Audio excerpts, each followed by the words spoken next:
It captures people's imagination, I think, first and foremost. Architecture does affect people in ways that maybe architects understand only after a building's built. People perceive architecture as simply being an object or a vessel within which people are housed. And that's clearly not what our sense of architecture is. What the hell is an architect? What does an architect do? You know, what is the difference between an architect and a builder?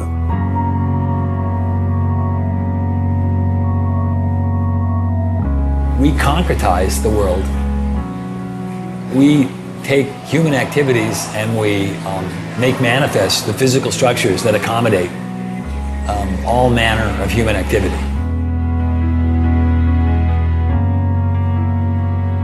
The design studio is a place where individual action and individual creativity is measured very directly by the people around them. When students are doing their job, they're shifting the focus of how we're talking and thinking about architecture.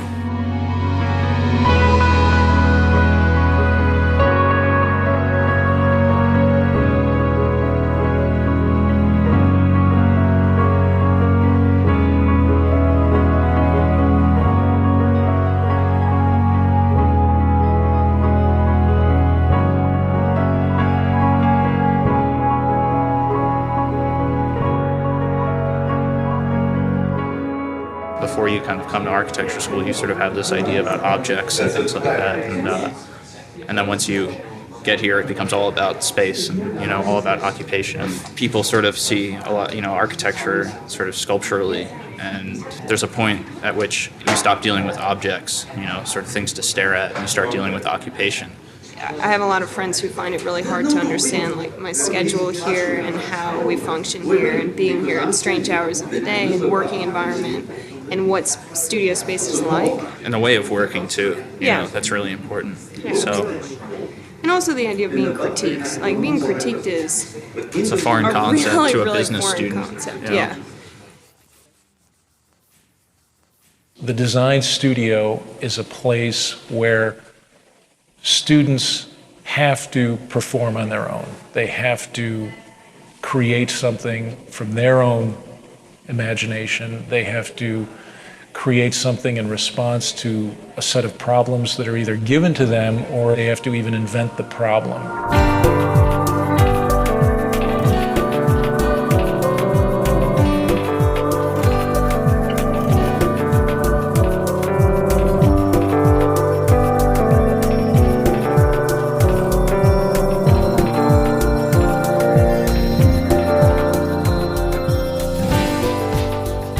There's no other place that you can get this kind of culture. And we've been together for 5 years, the whole group, right? So we know everybody. Everybody knows everything. It's like a second home. It's like a second community of people who are all struggling with the same questions. Now, when I worked at home, there was so much lacking in the projects. There's nobody to bounce things off of. The inspiration is at a minimum when you're on your own. Architecture education in US is one of the best because of this studio system. Always students hang around their own studio and talking, learning from others. That is the most important space for the education of architecture. It's like they were hating on Robert Moses because he's so insensitive and he tore down neighborhoods and this, that, and the other. It's like, you know what? Get in a car, drive on the West Side Highway, take the Triborough Bridge into Manhattan. And then you will understand what he was trying to do. That visual procession in the automobile, spectacular. No. It is spectacular. You're thinking about it now because oh yeah, of course. Now we sit in traffic and we look at it.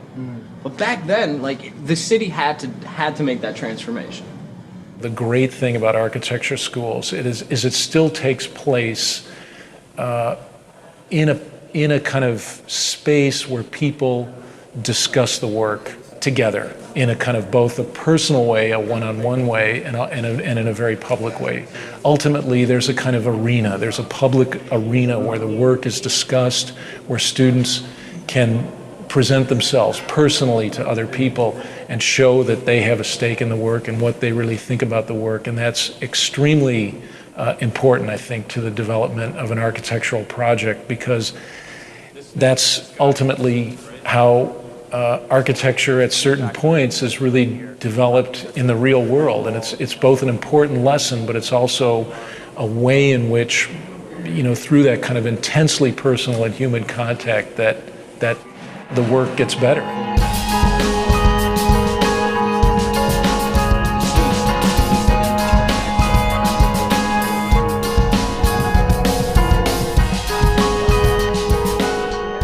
I think a lot of the culture of studio happens at the most random times, like the most random hours.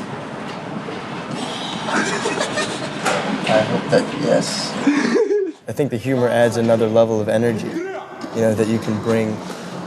So you got moments where, we're all like joking around and we're doing the work and we're joking and we're vibing and whatever. Some guy will come in here like, well, that's why you guys don't get any work done, because you're always doing the shit. And we're like, the f you. Go and do your project then and live in your little world by yourself. Because the humor brings the interaction, and the interaction brings the energy, and the energy, creates an output between everybody, that we can all feed off of. Don't forget, Dave, the boss. Everyone stays late, everyone's hanging out and smoking cigarettes and drinking a lot of coffee and not really necessarily at your desk drawing or whatever. Architecture school is a really strange, specific environment. You can't possibly put that much work into something, like hours and hours on, one drawing or whatever, and make it be productive.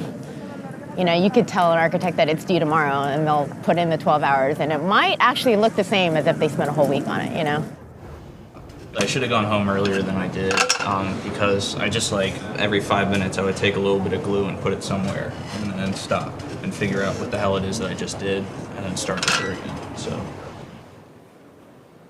I have this terrible thing that happens to me that I call the design high, where I can't fall asleep because I can't stop thinking about my project. And it's I get home and the whole walk home I'm exhausted, and as soon as I brush my teeth and wash my face and get into bed, I need to go back to studio. Your health is kind of put on hold to make room for your ideas. Architects are masochists in some ways. You're in there to all hours of the night. You're cutting yourself at 3 o'clock in the morning. You're rushing to the hospital to get stitched. I mean, you're putting these models together that you're tearing apart and then putting them together again. And then you're going through this iterative process of evaluation that is incredibly personal, but yet also very public. And you're constantly putting yourself on display, opening yourself up to attack and criticism. I mean, it's intense. Why would you subject yourself to that and put yourself through that if you didn't love it?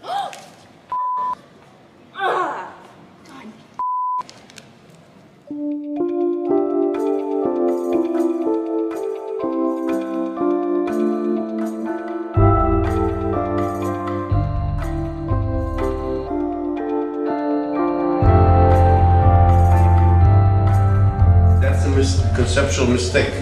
The structural system does not separate between each unit. Usually the span of structure encompasses 3 or 4 units, or maybe more. Well, I understand, but I don't see why that has to necessarily be the case, especially. It necessarily be this case. It has to be this case. I understand that I don't have to, but I think it's important for the, It's for wrong. the resolution. It's fine. It's wrong. Why is it wrong? Tell us why it's wrong. Economically. It's not wrong. Systems. We could critique his whole project in terms of No, the economy of but you've done. Basically, they're these walls, Dan. In terms of his diagram. Yeah, it's how those we have to like be it. every other third wall is structural. I mean, then that completely ruins the areas in It does not ruin anything. It wasn't necessary to have that conversation. The point was made, and then that's it. I understood the point, they understood or I thought he understood my point. I thought that should be the end of it, and then there were more important things to talk about and other people that had to talk to them, and still talking about it for 20 minutes. One thing that I always have an issue with is students get so frustrated if they don't have a good critique. I think they misinterpret what a good critique is. I mean, by definition, it's a critique, it's a criticism. So if you go into a critique and all the critics, all they can do is blow hot air up your ass and tell you how great the project looks, well, that's still not, to me, that's not a good critique. They didn't criticize anything. To me, a good criticism is if you can inspire enough thought based on what they see and what they hear.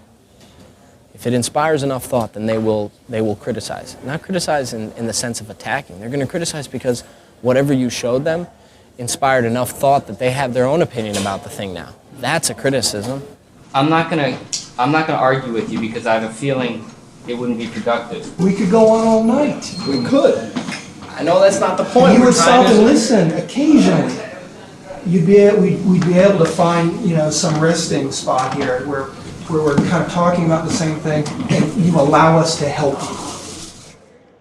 The other thing I think that is sometimes very negative is the idea that the student should be trained to do a sales pitch in this jury process. I mean, I think that really probably the student should at first be silent, and the jurors should really start to ask questions about the drawings and try to understand the project in a more Socratic way, rather than this sales pitch followed by criticism. If you're a smart architecture student, you're listening very closely because you're not only interested in how that work is coming out of you, but also how other people are seeing it.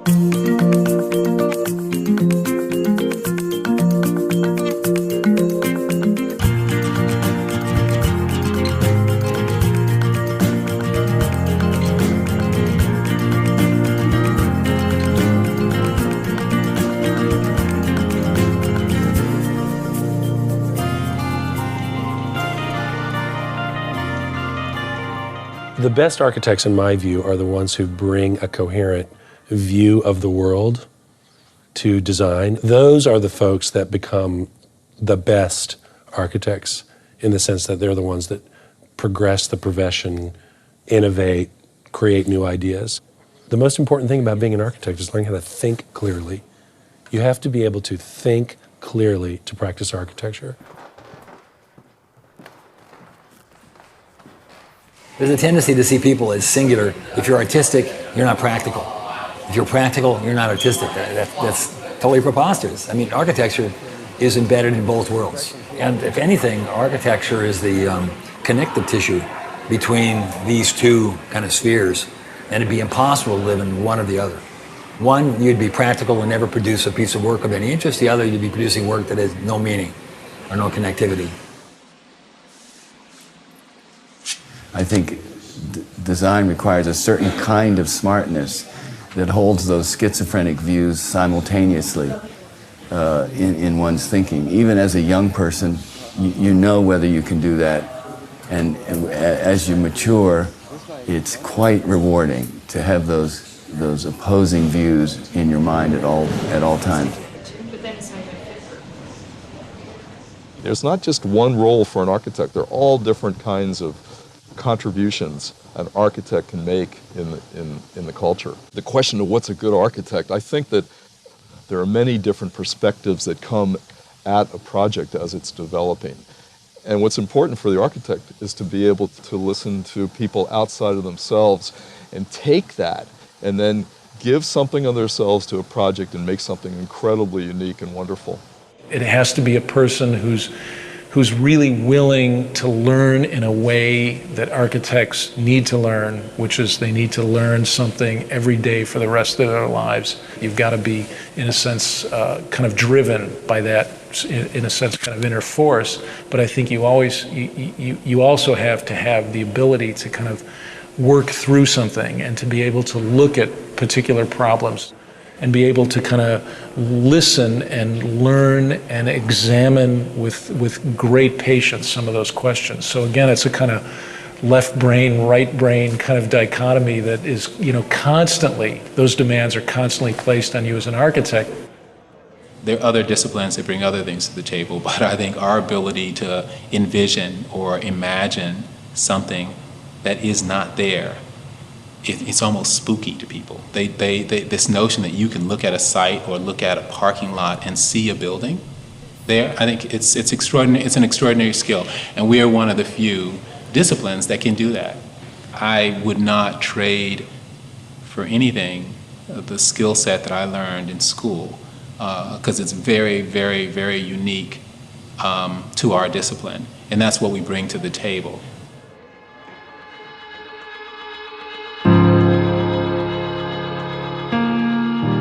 I don't believe schools of architecture, either historically or today, have particularly prepared young architects for the realities of architectural practice. Again, referring to this notion of a safe space where one can fail, where one can push the envelope in a sense. I think the academy always needs to be that. In a certain sense, you're a bit freer of the constraints of the real world.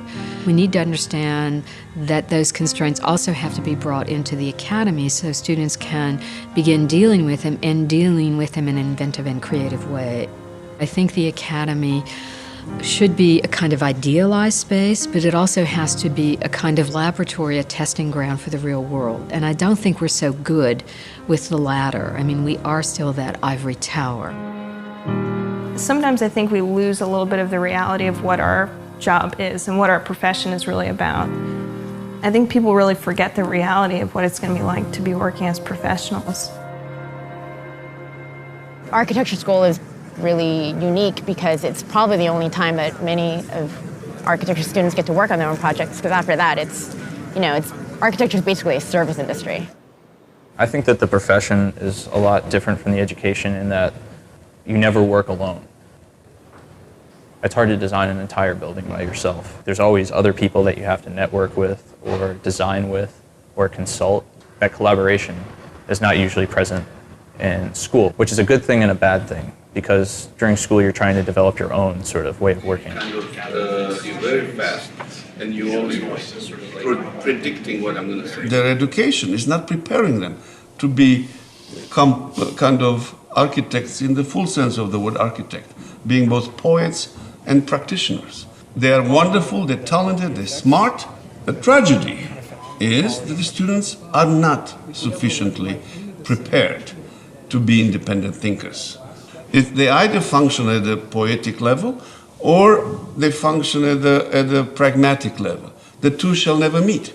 So we have to kind of help them put those two together. Do like a series of overlays where you'd start to see like if there's different spaces like this, how they would interact. So the walls are they're retaining walls. They're retaining earth. They're retaining memories. It's like an earthwork, yeah. But like if you give me a word like that, we can respond to it. Right? Let me ask you this: why are they working just to put these things? They're making things. Yeah. Right, and they're making things because they want to create something of value, right? Mm-hmm. Why do they just want to put it in storage?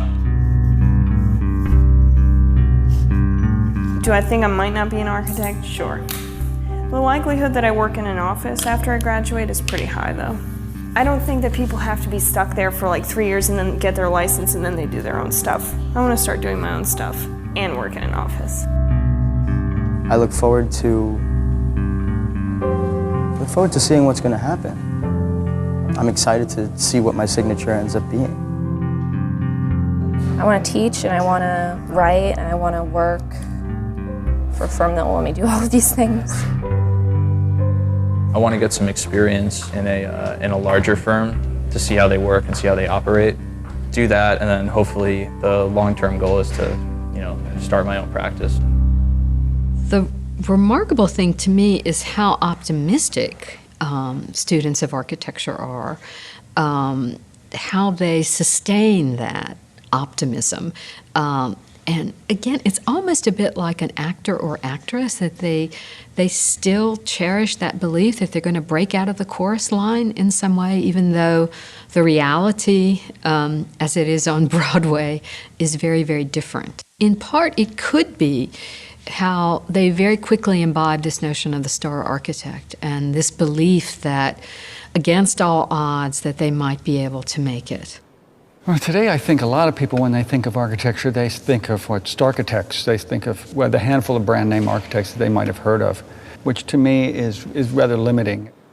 People only know Frank Gehry, I mean, there's other architects out there that are doing better work, greater work, more important work than Gehry.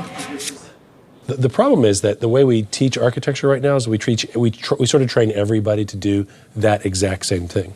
The whole sort of pedagogical model right now is around creating the next generation of star architects. That's actually a flawed model.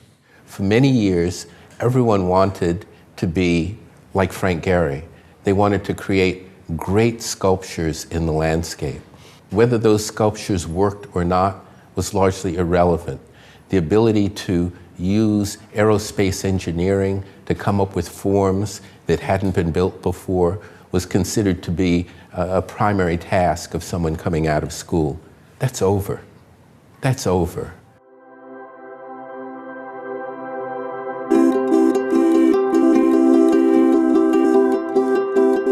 I would argue that this current generation of beginning students of architecture have the capacity to reshape a world like we've never seen before.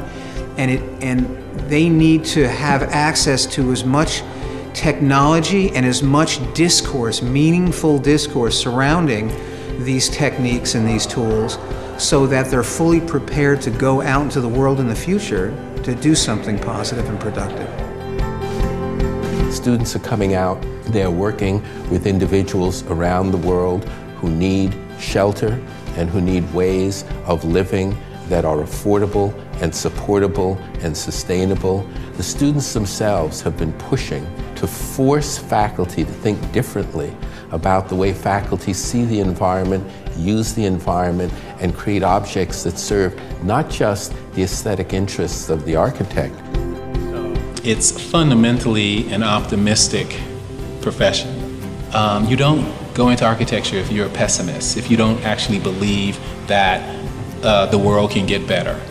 So I think you've got a bunch of optimists that go into this design profession who actually believe that their buildings are going to make the difference in somebody's life. I think that the built environment is something that people have such an appreciation for. If you don't care about this, then like what do you care about? It's about understanding human behavior, human desire, human want. Architecture is what you experience in your daily life on the street, the space of the street, how you navigate the street, how you relate to the buildings around you. People tend to think architecture is done for and by other people. But it's also done by you if you decide to maybe put a new window in your house or change the traffic flow in your house or your office. At architecture school, you got the freedom to, you don't like something, do something about it. That's what they told you for 5 years. Do something about it. Doesn't matter what, just do something about it. The school is kind of about a way of thinking, and what you're going to do in architecture school is not what you think it's going to be, you know? That you're not going to go in there and be designing colonial homes and things like that. We don't just need shelter, we need atmosphere, and we need to be inspired. I think one of the most important things you can take from this school is not to lose your ambition. It's not just, 4 walls and a roof. There's more into it. There's like a life to it that I think we get here, and we should really take with us everywhere you go. You're gonna come to architecture school. I hope you understand the creative process. I hope you understand the transformation that your mind and body and psyches is gonna go through. Because there is nothing absolute about this.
What do you think about that, Mr. Doc Boy? Yeah, making a movie, huh? Nice. Yeah, sure you are. Yo, where did